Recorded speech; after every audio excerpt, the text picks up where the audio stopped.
Manx Radio Sport. Very good evening and welcome back to Friday Sport Preview on Manx Radio. Rob Pritchard here, hoping you had a great 2024 Isle of Man TT races, with you until 6:30 to take a look at the sporting action this weekend and beyond. Coming up tonight, a busy summer schedule is set to roll on this weekend in Manx Athletics. We take a look at what's coming up as well as some of the highlights in recent weeks. TT 2024 may be over, but the racing continues in the north of the island this weekend, the latest round of the Andreas Racing Association Championship. One of the main events on the island's triathlon calendar awaits on Sunday, and with some major championships on the horizon in golf, we'll take a look at what's in store now. That is all to come this evening.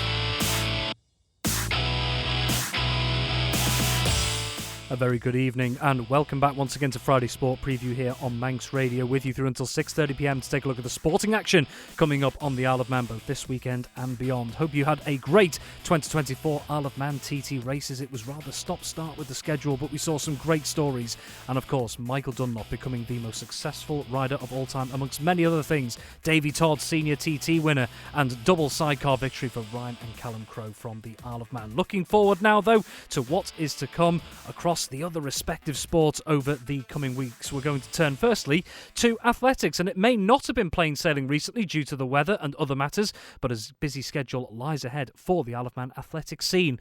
Along with some notable performances and events on Manx shores, a number of island-born competitors have also continued to make an impression on their travels.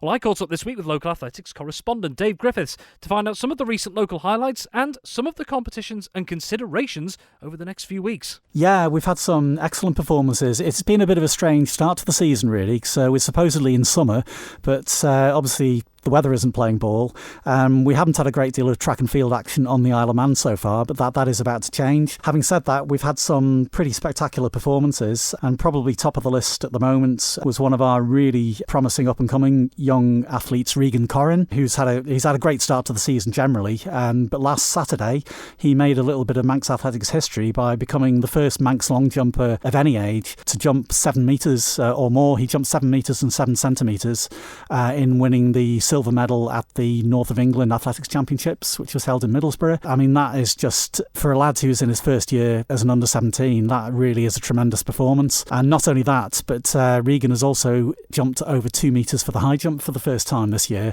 So those are two major barriers that he's broken within the space of a few weeks. And as the previous long jump record holder, Phil Riley, was telling me, to master one of the jumping events, like either the horizontal or the vertical jump events, is a tremendous skill in itself, but to be able to do two at the same time is absolutely amazing. And Regan is a tremendously talented athlete. He's also a very hard-working athlete, and I think he's a real star of the future. Another performance which really caught my eye recently, although it is unofficial because it wasn't in a sort of major championship event, one of our up-and-coming sprinters, Alton-Heath, who in the Northern Athletic Club Championships at the NSC recently ran a time of 12.1 seconds for the 100 metres, which is a massive personal best by more than half a second. It won't actually count in the official records, but I think it just gives an indication of the improvement that Carla's made over the last year. She has just travelled out to Spain, where she's going to spend 2 weeks on a coaching camp, where she's going to be working with top international coaches from the likes of Italy and Finland,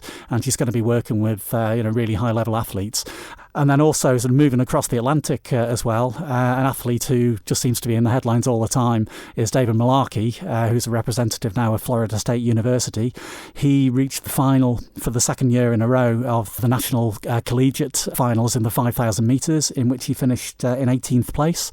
So basically that's 18th place out of the entire American collegiate system, which again shows the level that he's operating at now, and I think there's a lot more to come there as well. Along with a couple of the names you've mentioned there, the fact that we're still seeing athletes continuing to impress, and whether it's beating personal bests or just reaching personal milestones month after month. So even with the disruption at times due to the weather, that must be encouraging from everyone's perspective to see. It is really encouraging, yeah. Of course, a lot of the athletes this season will be aiming to get standards for consideration for the Island Games next year, which is in Orkney. Like I said, it has been a disruptive start to the season. We've had one round of the Isle of Man Track and Field League. The second round, unfortunately, was postponed because of the weather, but we do have the third round coming up next Wednesday, so we're just hoping for better weather for that. And then we also have the Isle of Man Championships coming up next month, along with several events off the island, so there's plenty for our track and field athletes to look forward to. Some of these athletes will be looking to get their benchmarks, as it were, potentially looking to the Island Games in Orkney in 2025.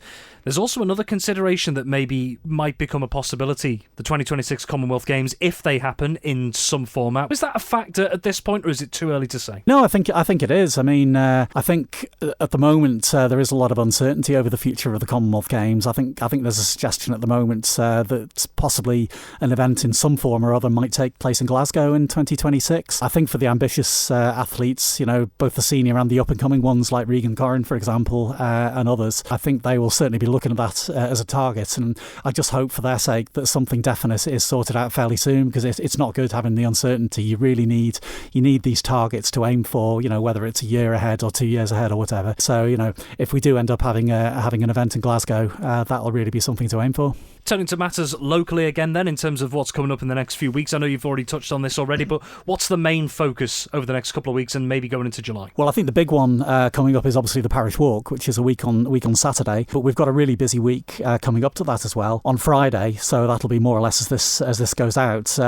People will be heading down to Ramsey for the latest round of the Northern AC Park Run at Moorag Park, and then at the weekend both the senior and junior Team Isle of Man squads will be heading to the northwest of England. The senior squad will be taking part in round 2 of the North of England Track and Field League on Saturday, which takes place at Lee, and then the following day it's the Youth Development Squad, which is the under 13 and under 15 athletes, and they're competing at Robin Park in Wigan.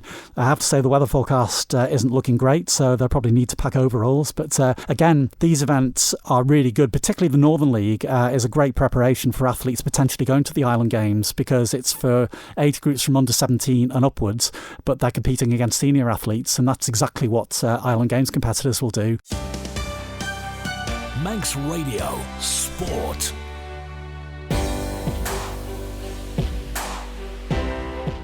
Moving on, and whilst the Isle of Man is still continuing to wind down from the whirlwind that was the 2024 Isle of Man TT races, the racing action gets back underway in the north of the island this weekend.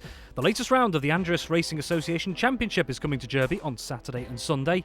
Linda Alton-Heath is the association's chair and explains what's in store, and also gave her thoughts on the ARA members who took on the challenge of the Snaefell Mountain course over the last 2 weeks. Yeah, gosh, if we started pre-TT, I think we had about 12 of our members riding. Some remarkable performances there. I think the standouts really were some of the newcomers. So we had Luke Blevins did amazingly well, and I think he was out on his 600. Reece Callister, 50cc ACO British champion last year, and Reece won the best newcomer. I think it might be his first road meeting. He was in the Nantes Suzuki, I think it's called, team with Dan Sale. Dan won the 125 race with a new lap record as well. So, yeah, super proud of the guys out at the pre-TT. Well, that's the pre-TT Classic. Then it was on to the Isle of Man TT races on the Snaefell Mountain course, and ARA members and those who've cut their teeth, shall we say, over at Jurby as well. Some of them putting in some strong performances there as well. What did you make of the, I suppose, ARA members and those who've raced at Jurby and how they did at the TT? Yeah, I think 14 solos and 2 sidecar outfits, ARA members. We did try and put a team in this year for the TT, but it turns out that's not a thing anymore. It's great to see it. Like, I'll start with the solos, but I think the sidecars are the ones that took the glory this year. But our solos out there, like when we had, I think looking at the results really, it's Miggy, Michael Evans, who really stands out for his just consistency. And Miggy's sitting at the top of a number of races. So like at Super Sport Race 2, Miggy was lapping at 124 miles an hour, 9th position. Marcus in the Super Stock Race, 19th, and Ryan Kringle, 20th. And those boys are lapping at 125, 122 average lap for them. So really, really good results. And again, like in the senior race, like the Blue Ribbon race of the week, Andrew's members were 16th, 17th, 18th and 36th. Again, Miggy lapping at 127. So super proud of the guys on the solos. And then obviously we have the sidecars. Obviously some big news this week. Dave Molyneux, 17-time TT winner announcing his retirement from racing. What do you make of Dave's career here on Ireland and, of course, elsewhere as well? Molly is actually a vice president of Andrews Racing, and he's been around and part of AOA for as long as the club nearly has been in existence. The sled god, what can you say? 10 years since his last win, I think it was, and 7 years since a podium. And to be back up there on that podium with Ryan and Callum, and I think the pictures that were taken in the pen after the holding pen after the race to show the emotion that's in the sidecar paddock, like the joy when Callum and Ryan saw Molly turn in and go into that third spot. Yeah, the pictures were great, and like 4 ARA members on a podium at the TT, it's pretty special. So looking forward then to this weekend. It's the latest round of racing over at Jurby with the Andres Racing Association. For those who don't know, could you just explain what's going to be happening this weekend? Yeah, it's the 4th round of the Isle of Man Centre Championship, and we also have a number of other category championships that run as well. We've got a test day on Saturday, and we're running our race school as well. We've got a number of people going through the race school. There's about 53, I think, riders entered for our the Sunday racing. And if you've watched the TT and you saw Ryan Kringle, Jamie Kringle, you saw those boys out there doing what they do amazingly well, come and see them at Jurby. They're all entered this weekend. Rory Parker's currently leading the Centre Championship. Jamie second and Ryan third. Ryan had 1 DNF. But yeah, the boys are all out doing what they do at Jurby. I think Ryan said it a number of years ago on a radio interview. It's a great place to learn your craft. It's bumpy, it's twisty, there's a nice fast straight at the back. So yeah, good racing at Jurby. Just how highly contested is it at the moment? Centre Championship, there's about 15 guys entered in it. And when those 15 include Ryan Kringle, Kyle Casement, Cameron Brown, Iliam Quayle, Jamie Kringle, Grant Thompson, Rory Parker, that's a strong field.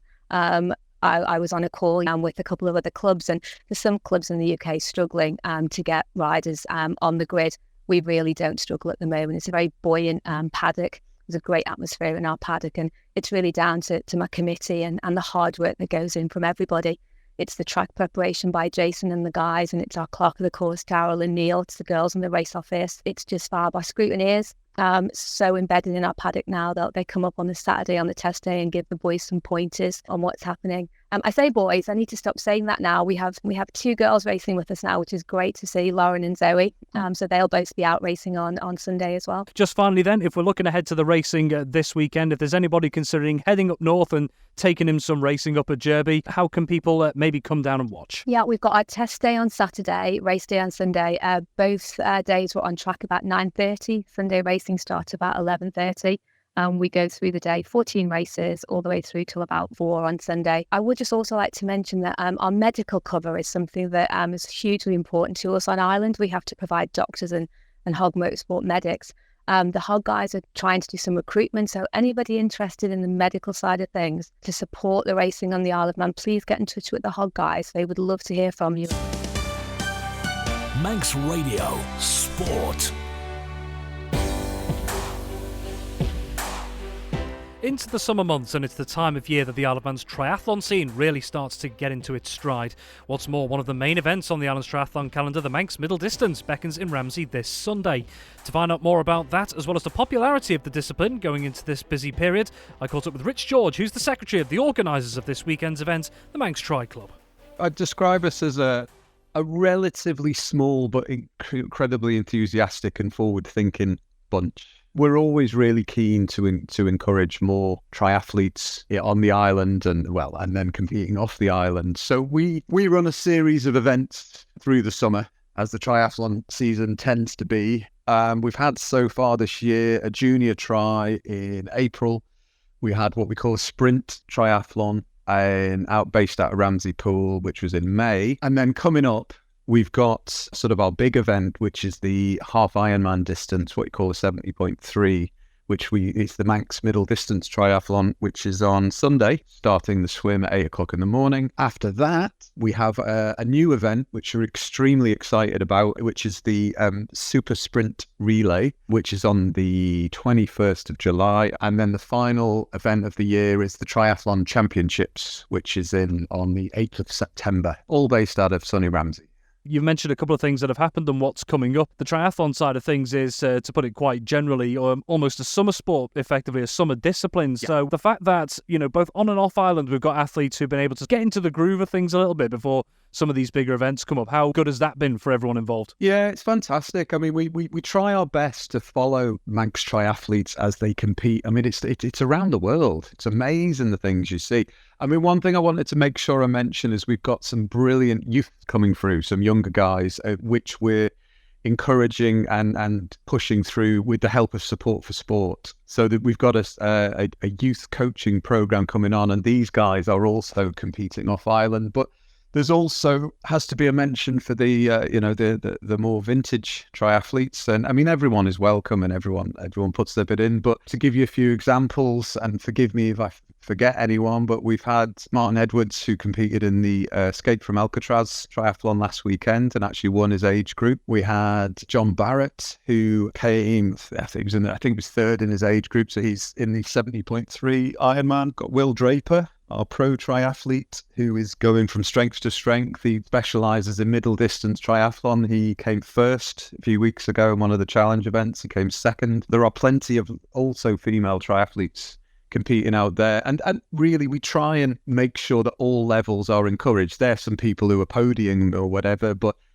anyone giving it a go, anyone getting out there, will encourage you, will make sure you're involved in our events. Just to pick up on one thing you mentioned before about there's more younger athletes coming through into the triathlon scene as well. It's something that all sports continually have to try and do, bring that next generation through. The fact that you're already seeing that from the Manx Tri Club perspective, people getting involved, how encouraging is that? Brilliant. Absolutely amazing. And they're not just young guys coming through, they're young guys absolutely smashing it as well. I mean, we would like to see more young females getting involved. At the moment, it's just the way it is. But right now, we've got a really great group of young lads coming through. Whereas if you'd asked us 3 or 4 years ago, there were also some ladies. So we really want to encourage females to get involved. And what we have is we've got a few coaches, but particularly we have a coaching program. We've got British triathlon qualified coaches who now have a program in place to encourage these guys. But we also did a novice coaching program earlier this year, which was extremely successful. Of 10 new triathletes who went on the program,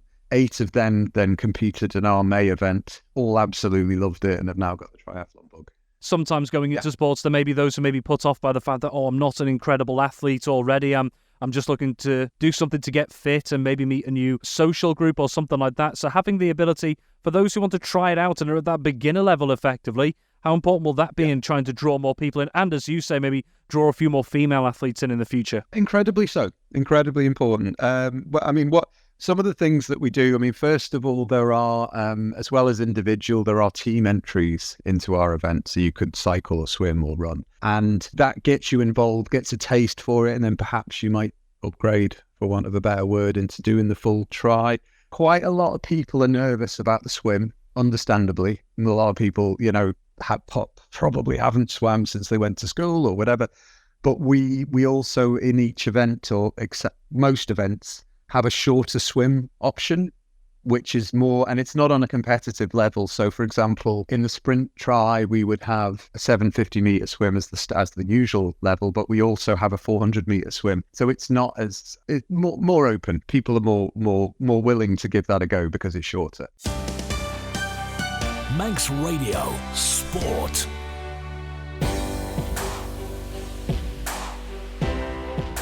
And finally, turning to the Isle of Man's golf scene, and the next few weeks promise to bring some of the major local competitions of the season. Whilst these are expected to see big demand to take part, including from the Isle of Man's top competitors, there are hopes more can start to get involved in the game in the long term, as Isle of Man men's team captain Darryl Callister explains. It's been a bit quiet through the TT period. Early on this year, we've attempted to play as a squad about 6 events off island. Unfortunately, weather played its part and cancelled a couple of them, dropped another one down to only 18 holes away. So there's been about 3 events. There's been a collection of us from the island squad go off and compete away. We've also had the Isle of Man 72-hole stroke play championship, which was won by Jamie O'Neill by 8. So a great performance from Jamie, finishing it off strong at his home course. And then sort of stood still a little bit with TT and sort of ready to go in this sort of second half of the year. Even if it hasn't been quite as many competitions as you were hoping for because of the conditions, how valuable has that time been out on course? Yeah, it's been good. Yeah, I think the main focus as the squad from this year was getting back to what we did sort of pre-COVID, really. It probably put a bit of a halt to travelling, and then you sort of get stuck into that. So it's getting everyone back into competing away, around some top golf courses that we can get to relatively easily in this sort of northwest area. So we've been and played, there's been a few decent results away. I managed a second place at Silloth on Solway, and Rob managed a sixth place at Penwortham early on this year. So yeah, it's good just to get our names out and about and competing with top quality golfers in the UK. To see the players still competing right at the sharp end of these tournaments must show that can't have been too badly out of rhythm, still competing right towards the top in some cases. Yeah, exactly. Yeah, it's just getting back used to making it normal that we're away and we're competing in tournaments further afield to sort of develop our games and see where we're at, sort of leaning in towards the second half of the year where there'll be this sort of 6-man Isle of Man men's team will be selected from that based a lot on sort of performances in those competitions away and the Isle of Man. What is the immediate focus on at the moment in the coming weeks? So yeah, there's a couple of sort of domestic tournaments on the Isle of Man with the William Kirkpatrick Trophy being held at Mount Murray on this Sunday. So it's sort of precursor to the Island Championships. So that's 36 holes this Sunday at Mount Murray, and then not long after that on the 6th of July, the Island Championships kicks off also at Mount Murray. So yeah, a bit of sort of domestic duties competing for two of our bigger trophies, and then from that we'll go into a bit of competition off island leading towards the big one for representing the Isle of Man in the northern counties, which is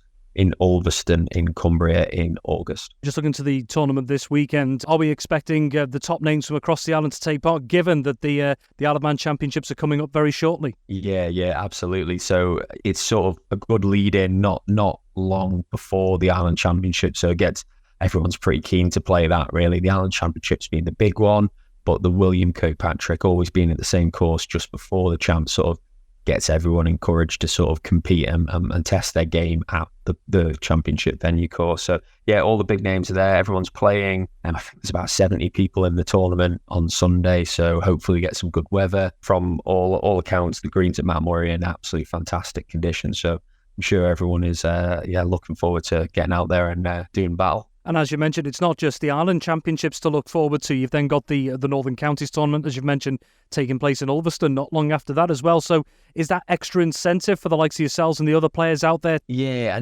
and like most years, the team, six-man team will be selected just after the completion of the championship. So yeah, everyone has a sort of very short window to show what they've got and then sort of force their way into a sort of selection for that team. So yeah, it's not long to go now really until that team will be named. A sort of combination of a bit of an order merit point system and then selection as well from on the captain side. So yeah, this is sort of a lot towards a last-ditch chance to sort of show what they've got and get selection to represent the Isle of Man, which is always an honour. And we still see the Isle of Man generally also on the professional stage as well. We've got the likes of Hannah Dawson in her second professional season. Tom Gandy has now been in his professional game for a few years now. So how good is it to keep seeing the likes of professional golfers coming from the Isle of Man and getting into the big professional systems? Yeah, it's always motivating, and I've played a lot with them over the years and sort of follow their careers and still keep very close to it. And it's just great to see representatives of the Isle of Man in the professional circuit.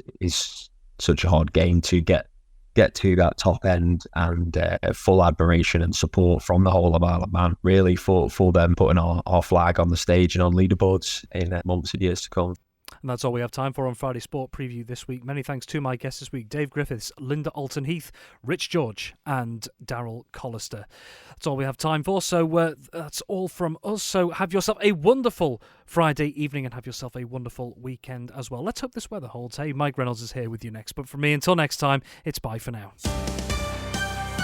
Manx Radio Sport.